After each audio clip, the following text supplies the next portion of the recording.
B.Ed course code 8623 unit number 4 demonstration method. इस topic की main headings कौन कौन सी हैं। इसके अंदर हमने देखना है डिमॉन्स्ट्रेशन मेथड का मेजर पर्पस कौन सा है और इसके अंदर हम लोग कौन सी टेक्निक्स का यूज़ करते हैं। फिर हमने देखना है कि टीचर और लर्नर का क्या रोल है और डिमॉन्स्ट्रेशन मेथड ऑफ प्रेजेंटिंग कौन सा है। इसके अंदर हम लोग मुख्तलिफ़ किस्म की चीज़ों को डिस्कस करते हैं। इसके बाद हमने देखना है कि डिमॉन्स्ट्रेशन देने के लिए कौन सा प्रोसेस है और इसकी क्या आउटलाइन है। डिमॉन्स्ट्रेशन मेथड किसे कहते हैं। ये एक ऐसा मेथड है कि जब टीचर अपने कंटेंट को रियल वर्ल्ड के साथ कनेक्ट करने की कोशिश करता है, जिसमें टीचर एग्जांपल्स को यूज़ करता है या फिर एक्सपेरिमेंट जो है परफॉर्म करता है। जैसे कि टीचर जो है बच्चों को ये बताना चाहता है कि आप लोग जो है अपना ब्लड प्रेशर कैसे चेक कर सकते हैं। तो इसके लिए टीचर जो है बच्चों को सिर्फ ज़ुबानी ही नहीं बताएगा, बल्कि ज़ुबानी बताने के बाद बच्चों को जो अपरेटस है, जो इंस्ट्रूमेंट है, उसको कम्प्लीटली यूज़ करके दिखाएगा और बारी बारी हर एक स्टूडेंट का बीपी चेक करेगा और फिर उनको अलाउ करेगा कि आप लोग एक दूसरे का बीपी चेक करें, ताकि स्टूडेंट को इस अपरेटस की कंप्लीट इन्फॉर्मेशन हो और उसको यूज़ करने का भी तरीका आता हो। मेजर पर्पसेस, इसका मेजर पर्पस क्या है डिमॉन्स्ट्रेशन मेथड का, कि टीचर उसके अंदर जो है डेमो देता है, एग्जांपल से क्लैरिफाई करने की कोशिश करता है। तो उसकी ये कोशिश होती है कि स्टूडेंट क्विकली सीख सकें। इसलिए टीचर अपने लेक्चर को जो है डिमॉन्स्ट्रेशन मेथड के लिए जो भी यूज़ करता है वो उसको स्टेप बाय स्टेप प्लान करता है कि फ़र्स्ट मैंने स्टेप ये बताना है और उसकी क्या सिग्निफिकेंस है। जैसे कि उसके अंदर अगर उसने किसी भी चीज़ को यूज़ किया है, किसी केमिकल को यूज़ किया है, तो टीचर बताता है कि मैंने ये वाला केमिकल ही क्यों यूज़ किया है, मैं इसकी अल्टरनेटिव कोई फ़लाँ केमिकल जो है उसको क्यों यूज़ नहीं कर सकता था। इस तरह टीचर हर एक स्टेप की एक्सप्लेनेशन देता है, उसके रिलेटेड जितनी भी रीजंस होती हैं वो देता है और एंड पर फिर बच्चों को परफॉर्म करके भी दिखाता है और फिर उनको भी अलाउ करता है कि आप लोग खुद जो है इसको परफॉर्म करें और अगर किसी बात की समझ नहीं आती तो आप लोग मुझसे पूछ सकते हैं। नेक्स्ट इसमें हमने डिस्कस करना है techniques used in the demonstration method. इनके डिमॉन्स्ट्रेशन मेथड के अंदर हम लोग कौन कौन सी टेक्निक्स को यूज़ कर सकते हैं। बेसिक मेथड जो कि डिमॉन्स्ट्रेशन मेथड के लिए यूज़ होता है वो डिमॉन्स्ट्रेशन परफॉर्मेंस मेथड है। डिमॉन्स्ट्रेशन का मतलब क्या है कि टीचर सबसे पहले जो भी स्किल्स बच्चों को सिखाना चाहता है उसके रिलेटेड जितना भी नॉलेज है वो बच्चों को दे। वो नॉलेज कौन सा हो सकता है, जैसे कि उस प्रैक्टिकल के रिलेटेड जितना भी बैकग्राउंड नॉलेज है वो बताएगा टीचर बोर्ड पर जो है बच्चों को स्टेप्स बताएगा और उनको प्रोसीजर वगैरह बताएगा और उनको बताएगा कि लेबॉर्ट्री में सेफ्टी प्रिकॉशंस कौन कौन सी हैं। जैसे कि टीचर जो है वो क्लास के अंदर आया है, सबसे पहले उसने वाइट बोर्ड के ऊपर जो भी उसने प्रैक्टिकल करवाना था बच्चों को उसका नेम लिख दिया और फिर बच्चों को इसके रिलेटेड इन्फॉर्मेशन दी और फिर वाइट बोर्ड के ऊपर उसने वहाँ पर सारे स्टेप्स लिख दिए हैं कि ये वाले स्टेप्स को फॉलो करना है आपने और एक एक स्टेप की एक्सप्लेनेशन दी। बाद में एंड पर टीचर ने बता दिया कि सेफ्टी प्रिकॉशंस कौन कौन सी हैं, जैसे कि फ़लाँ केमिकल है तो उसको जो है आपने आपस में मिक्स नहीं करना और इस तरह से आपने एहतियात करना है, आपने ग्लव्स पहनने हैं, आपने लैब कोट को यूज़ करना है और इस तरह आपने सेफ्टी गॉगल्स पहनने हैं। तो टीचर जो है बच्चों को इस तरीके से बताएगा। तो ये था डिमॉन्स्ट्रेशन। दूसरा है परफॉर्मेंस मेथड, यानी कि डिमॉन्स्ट्रेशन परफॉर्मेंस मेथड है ये। तो डिमॉन्स्ट्रेशन करने के बाद नेक्स्ट टीचर जो है स्टूडेंट को अलाउ करता है कि अब आप लोग ये वाला जो आपका प्रैक्टिकल है आप लोग इसे लैब्स के अंदर परफॉर्म करें। नेक्स्ट हमने ये डिस्कस करना है कि टीचर और जो लर्नर्स हैं उनका क्या रोल है। अब जैसे कि टीचर ने डिमॉन्स्ट्रेशन दी है तो टीचर को चाहिए कि वो स्टूडेंट को फ़ौरन ही अलाउ करे कि वो ये वाला जो प्रैक्टिकल है अपना उसका प्रोसीजर उसको रिपीट करें, यानी कि उसको जो परफॉर्म करने की कोशिश करें। टीचर बच्चों को सेफ्टी प्रिकॉशंस के बारे में बताए और अगर बच्चों को किसी बात की उसमें समझ नहीं आ रही प्रैक्टिकल के अंदर तो उनको गाइड करने की कोशिश करें।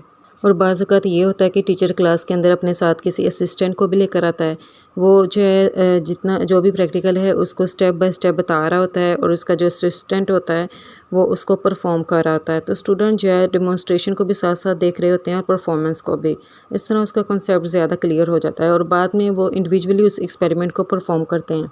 इसीलिए डिमॉन्स्ट्रेशन मेथड का क्या फ़ायदा है कि इससे वक्त की बचत भी होती है और स्टूडेंट जो है इजीली उसको उस चीज़ को बड़ी कीनली जो है ऑब्जर्व कर रहे होते हैं, उसको उस कंसेप्ट की उस थ्योरी की सही से समझ आ जाती है।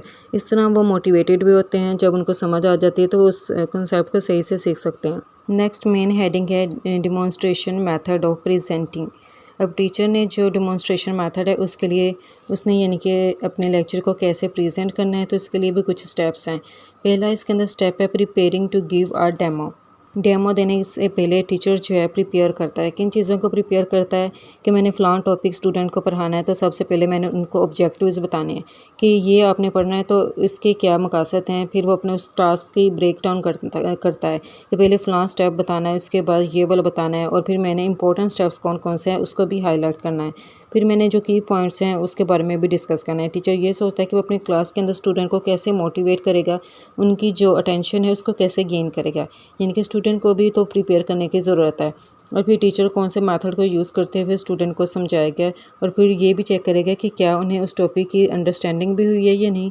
फिर अगर टीचर जैसे कि वो एक्सपेरिमेंट के बारे में बता रहा होता है तो वो उसने उस पर्टिकुलर इक्विपमेंट के बारे में कैसे बच्चों को समझाना है, उस मटेरियल के बारे में कैसे डिस्कस करना है, फिर उनको जो सेफ्टी प्रिकॉशंस हैं उसके बारे में भी बताना है। डिमॉन्स्ट्रेशन को प्रिपेयर करने के बाद नेक्स्ट स्टेप है गिविंग द डिमॉन्स्ट्रेशन देते हुए टीचर को किन बातों का ध्यान रखना चाहिए। इसमें सबसे पहले आता है प्रिपेयर लर्नर, यानी कि टीचर जो है उसने सबसे पहले अपने स्टूडेंट को प्रिपेयर करने की ज़रूरत है। जैसे कि उनको बताया गया कि आज का आपका फ़लाँ जो है जैसे कि प्रैक्टिकल है तो इस प्रैक्टिकल की क्या इंपॉर्टेंस है और इसके क्या ऑब्जेक्टिव्स होते हैं, और फिर स्टूडेंट का जो इंटरेस्ट है वो क्रिएट करने की कोशिश करेगा ताकि स्टूडेंट जो है क्लास के अंदर पार्टिसिपेट कर सकें। सेकंड इसके अंदर आता है कि जब टीचर डिमॉन्स्ट्रेशन दे रहा हो तो सेकंड स्टेप इसका है teach them the task.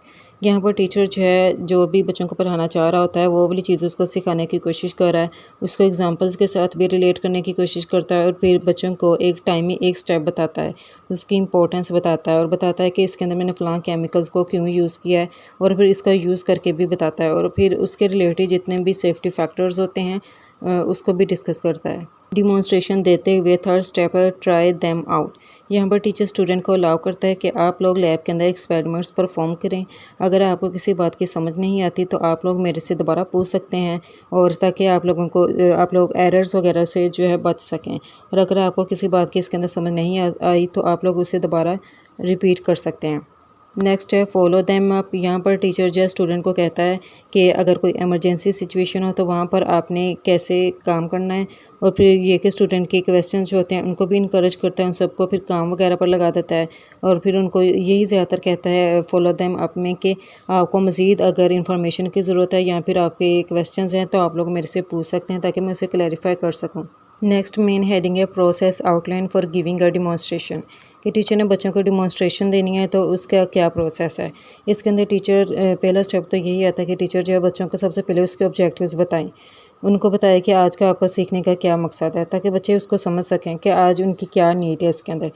Second step इसके अंदर ये है कि टीचर जो है अपने स्टूडेंट को ये शो करता है कि इस लेक्चर के अंदर इस डिमॉन्स्ट्रेशन के अंदर आपने जो एक्सपेरिमेंट करना है तो उसकी जो प्रोडक्ट होगी वो क्या होगी। जैसे कि बाज़ औक़ात कुछ ऐसे प्रैक्टिकल्स होते हैं वहाँ पर हम लोग कोई ना कोई प्रोडक्ट डेवलप कर रहे होते हैं, किसी चीज़ को डेवलप करने का तरीका सीख रहे होते हैं, तो टीचर बताता है यहाँ पर कि आपकी फ़लाँ प्रोडक्ट जो है इधर डेवलप होगी। फिर इसके बाद टीचर बच्चों को इक्विपमेंट के यूज़ के बारे में बताता है और मटेरियल्स के यूज़ के बारे में बताता है, उनको सेफ्टी प्रिकॉशंस के बारे में बताता है। टीचर बताता है कि लैब में सेफ्टी मेंटेन करने के लिए आपको लैब कोट्स पहनना पड़ेगा, आपको सेफ्टी गॉगल्स यूज़ करने पड़ेंगे, आपको ग्लव्स यूज़ करने पड़ेंगे, और फिर टीचर स्टूडेंट को वो वाला एक्सपेरिमेंट परफॉर्म करने के लिए लगा देता है।